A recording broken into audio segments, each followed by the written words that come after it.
Hello and welcome back. My name is Amir and this is part 8 of Chess with React. In the last parts we managed to move the rooks, the knights and the bishops. Now it's time to move the queen. So a queen can move both diagonally and horizontally and vertically.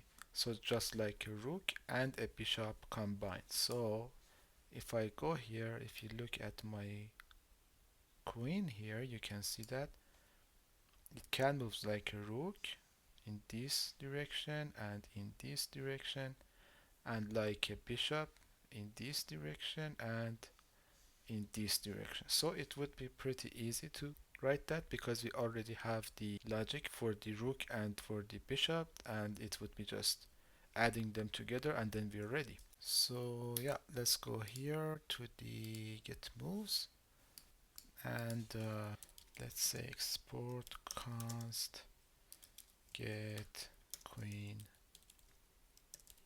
moves, and it's the same as what we have here.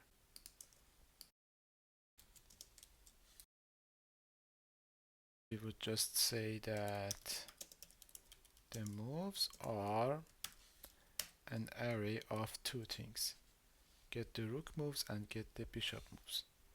So get the rook moves of these and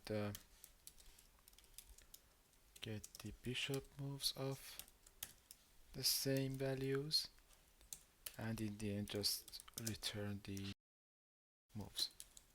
And actually I need to spread it like this, so it will be in the end one-dimensional array. Okay, and save it. Let's go here.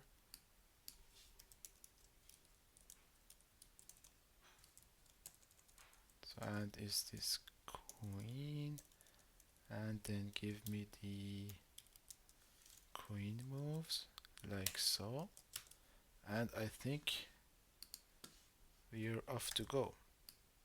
Yeah, as you can see, I can move in this direction, in this direction, and all the way up. So if I move here and then move here, you can see that I can move here and then here, and yeah, it's working perfectly fine. So thank you for watching, and in the next video we will talk about the king.